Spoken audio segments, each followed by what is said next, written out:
Welcome to the Resilient Retail Game Plan, a podcast for anyone wanting to start, grow or scale a profitable creative product business with me, Catherine Eardley. The Resilient Retail Game Plan is a podcast dedicated to one thing, breaking down the concepts and tools that I've gathered from 20 years in the retail industry and showing you how you can use them in your business. This is the real nuts and bolts of running a successful product business, broken down in an easy, accessible way. This is not a podcast about learning how to make your business look good. It's the tools and techniques that will make you and your business feel good.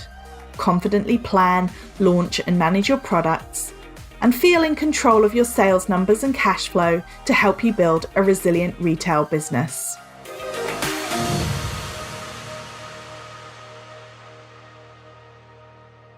Hello and welcome to episode 14 of the Resilient Retail Game Plan. I'm so excited to have you here with me. My name is Catherine Eardley and I'm your host, as well as the founder of the Resilient Retail Club. The Resilient Retail Club is my membership group for creative product businesses, and you can find out more at resilientretailclub.com. So today's episode is all about all of the different places that you can be selling your products. It's a question that I get asked a lot. What are the different marketplaces or different websites, different places that I could be selling? And so I wanted to address some of the common questions about selling on third-party sites in this podcast episode. So the first thing I just want to start off by saying is that even though we're going to be talking about third-party marketplaces today, I do believe strongly that you do need to have your own website. So the reason I believe that is because you're not in the business of selling, you're in the business of acquiring customers. You want to build up relationships with customers over time that you can resell to them once they've bought from you. You've got their email address, you can add them to your email marketing, and then you can be regularly talking to the people who purchase from you, who are most likely to purchase from you. As I've said before, the people most likely to buy from you are the people who've already bought from you. So if you don't ever have an opportunity to reach out to those people again, because, for example, you're only selling through a third-party marketplace that doesn't allow you to talk to those customers, well, it's going to be harder for you to build up your business over time. That said, there are lots of advantages for selling on a marketplace. The first advantage, and probably the biggest one, is that there is so much more traffic. So effectively, when you start your own business, you put your own website out there into the internet, and then you have to work very hard to drive your traffic to that website. Whereas if you put your products onto a marketplace, those marketplaces have already done the job for you of driving the traffic. So you are able to take advantage of their traffic and put your products in front of people who you know want to see them. You also get exposure to a new audience when you're selling through a marketplace. Again, if you think about your own website where you're pushing the traffic to your own website, clearly you're going to have a much bigger pool of customers if you are on a third-party website, because they're going to be able to push people who might never have even heard of you onto seeing your brand and your products. Another advantage of selling on a third-party website is, we've talked about wholesale previously. Wholesale is another way to expand the brand awareness of your business, to get your products in front of more people. However, it is generally speaking a lot less profitable per sale than selling on a marketplace. Now, some of the marketplaces have pretty hefty commissions, which we'll talk about a little bit later. So, for example, notonthehighstreet.com, they take 25% of your sales plus VAT on every sale that you make through their platform. So that's quite a hefty amount of money. However, if you think about wholesale, you have to take your retail price and divide it by, say, 2.3. So they're taking over the equivalent of over 50% of every sale. So when you compare those two methods together, some people prefer to really put their weight and time and effort behind selling on a marketplace as opposed to wholesale, because it is per sale slightly more profitable. And actually, in some marketplaces, their commissions are much lower, so it's much more profitable. Other advantages of selling on a third-party website is that you can test and learn with a new audience.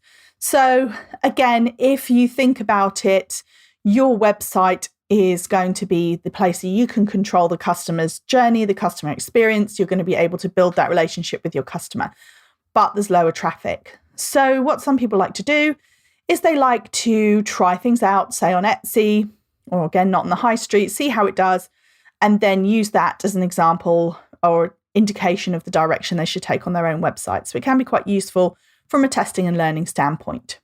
Another advantage of selling on a marketplace is that effectively you're getting your products out there. You are getting your products in front of lots of people. You can list them in multiple places, but you only are sending the stock out if you make a sale. Therefore, some people are of the belief that you should be on as many different channels as you possibly can be, because their view is, well, what's the risk? You list it on Amazon and you list it on Not on the High Street, on Etsy, all these different types of platforms. And then if you make a sale, you dispatch the product out.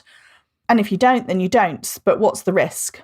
And there is a lot of sense to that. And some businesses, that is their plan, that they list on as many possible marketplaces as possible. I think that can be slightly problematic, again, which I'll touch on a little bit later. So selling on a marketplace can be really, really beneficial for your brand, get you in front of more people, get you onto a website that's got a lot more traffic than your own, potentially. However, there are also some other things that you need to take into consideration before you start. So first things first, competition is even fiercer than it is on your own website. So especially if you're in a larger marketplace, for example, Etsy or notonthehighstreet.com, you are going to be up against hundreds, if not even thousands sometimes, of brands or businesses who are doing something similar to you.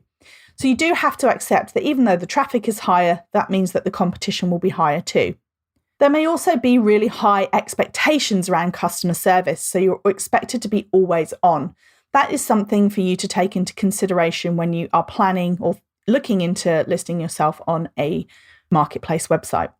These marketplaces, they rely on their sellers adhering to some really strict customer service guidelines, because ultimately their reputation, if you like, is based on how well you do with servicing their customers. So they're going to be putting a lot of pressure on the sellers to give the best customer service possible. So they're going to be expecting you to very much be on top of any customer queries, respond quickly. They're going to want to see that any issues are being sorted out very rapidly indeed. And you're going to have to be very careful if you want to be able to take a break or be away from your shop or your store for a little while. Are you going to have that ability to put it on pause or put it on hold so that the platform or the marketplace knows that you're going to not be available during that time? The expectation will be there. They will be expecting you to be always on and always responding to the customer queries. Another big consideration when it comes to deciding how many platforms to be on is time. I always say that the two most precious commodities for small business owners are their money and their time. And setting up your account and your listings will take precious time. Also, if you're trying to manage your stock across marketplaces, this can be time consuming, but necessary to avoid overselling. Unfortunately, there aren't any really easy solutions for smaller businesses when it comes to managing their stock. So for example, if you sell something on Etsy, you're going to have to quickly update the other platforms so that you don't oversell something and end up having to disappoint a customer. So time is a big consideration. Time and stock management. If you're a smaller business, you're first starting out, then those two things are definitely something that you should consider when you are deciding how many selling channels or how many different marketplaces you want to be listed on. Another thing that you need to think about is not necessarily so much for the bigger marketplaces, but there are an awful lot of marketplace style businesses that are starting up. And not all of them are getting as much traffic as you might hope, meaning that you're going to be taking the time to set up your product, set up your brand on those platforms, but you're not necessarily going to be getting the reward.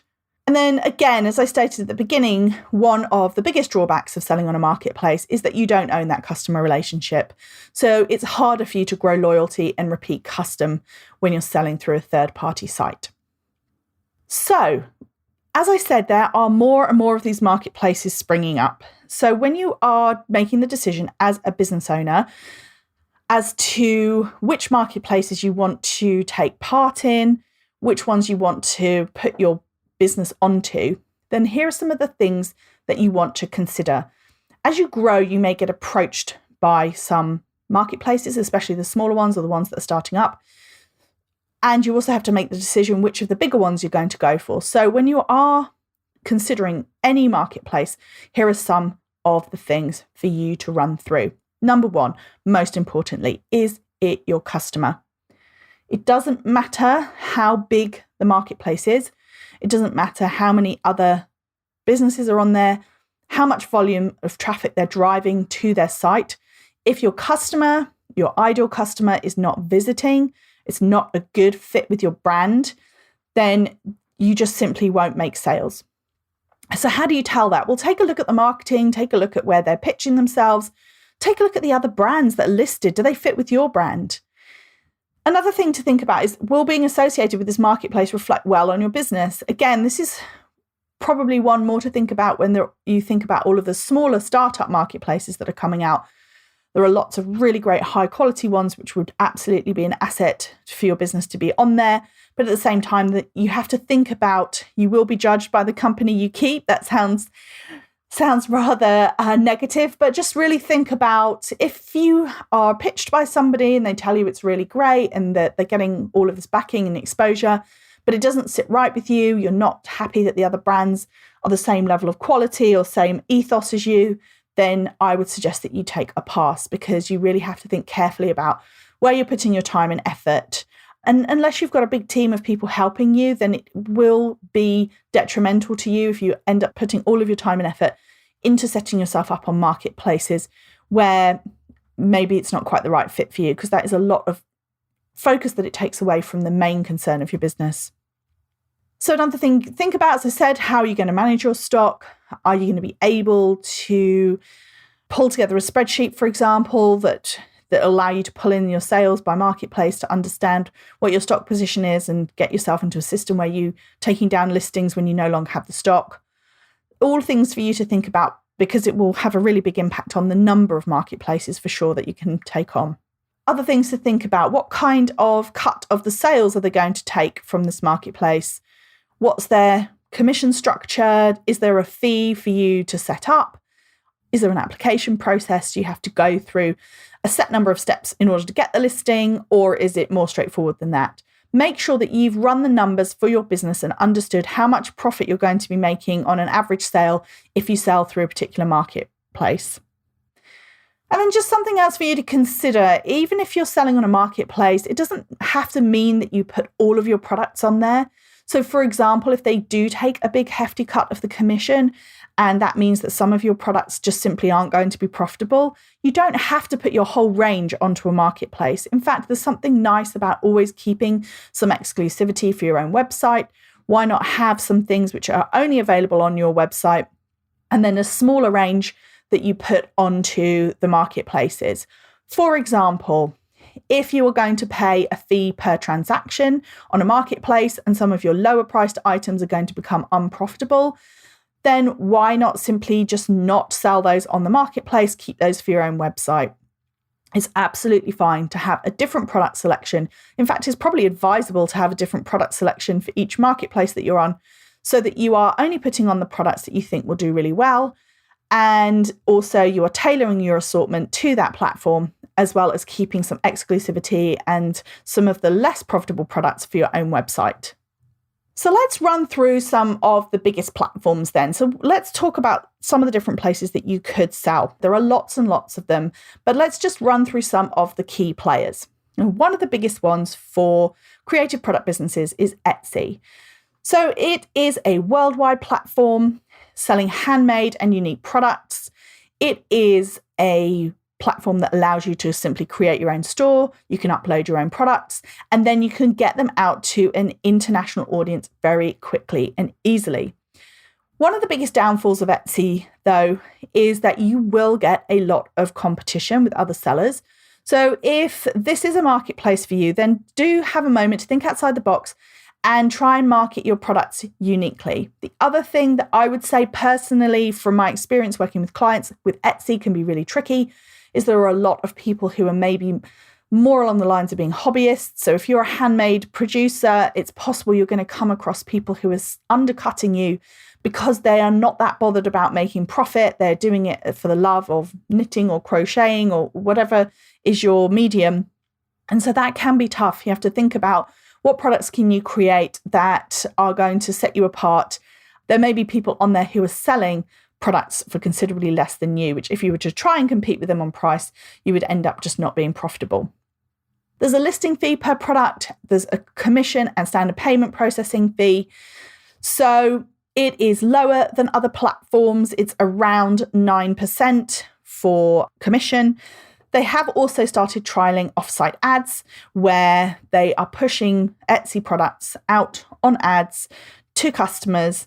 And if you sell through that, then the commission rates are higher, which some people are not happy about. But again, if it doesn't sell that way, then you are not being charged those higher commissions.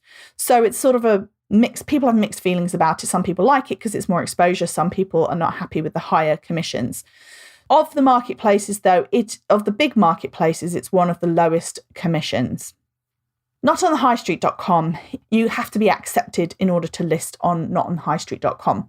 So there's an application process. You have to go ahead, submit your products, submit your brand, and then wait for them to make a decision. It is getting more and more competitive. It is getting harder and harder to get listed. If you have a product that is heavily represented already on the site, it's going to be harder for you to get a place on Not on the High Street.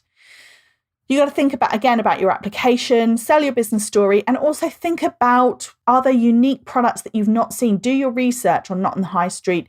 If you've already seen 10 people selling the products that you sell, then definitely consider finding a different product to pitch to them. You don't have to necessarily pitch your whole range.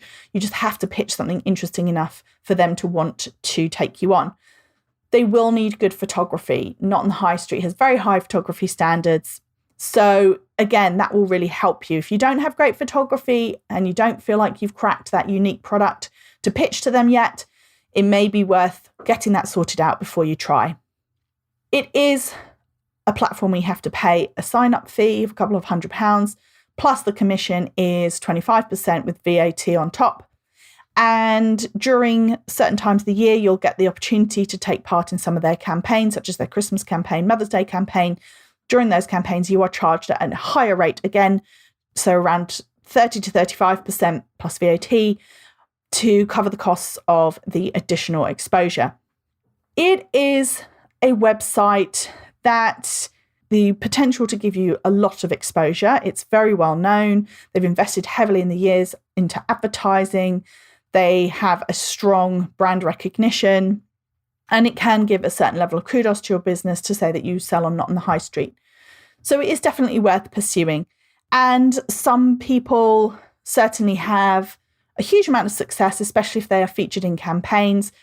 They are given the ability to be, say, for example, part of an email campaign or on the homepage or on one of the printed advertising campaigns that Not on the High Street put out throughout the year.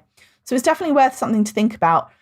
Again, spend some time on the site, see if you think your brand fits there, and then think about how you could pitch if it's something that you want to go ahead with. Some of the other big ones, you have got eBay. So eBay is, of course, one of the most recognized marketplaces in the world. It's sort of the other end of the spectrum than Not on the High Street. It's completely uncurated. And it's the place you can get nearly anything and everything. They have also been trying to push small business support. They've been offering things like free listings for new sellers. So they've been trying to encourage people to get onto eBay. And if you have a more practical product, perhaps one that isn't so reliant on the aesthetic of the website that it's on, it could well be worth you listing on eBay. The other thing I think it's worth considering for eBay is that if you're a brand that is perhaps more premium, and you don't really feel that eBay is the right place for you, it's still worth considering it as a clearance channel. So I often get asked, how can I clear through stock that's not performing? And actually, eBay can be a good way if you want to discount things, but you don't want to have it on your own site, but you want to put it on a platform that you can sell it through. You don't even have to link it to your business. You don't have to put business name eBay account. You can literally just have an anonymous eBay account, and use that to clear through at a lower price. It is definitely the home of people looking for a deal, looking for a bargain.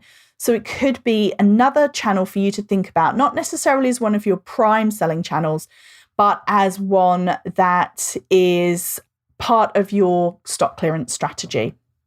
And then, of course, the other big one is Amazon. It is the largest marketplace globally, and it is the number one in terms of traffic for sure. Again, it is best for functional products, but they have been really trying to push Amazon's small business. They have certainly been trying to reinvent themselves over the years as a supporter of small business, which may or may not be ironic according to your own personal beliefs, but they are certainly trying to position themselves as a platform where small businesses can use Amazon in order to reach a larger audience. And it can work fairly effectively. There are certainly people I've worked with who've sold through Amazon, who've seen a decent amount of volume going through, because again, the Amazon customer tends to be very loyal. The Prime customer, for example, will be happy to purchase from Amazon. They get their free upgraded shipping. And it is definitely one that is continuing to grow.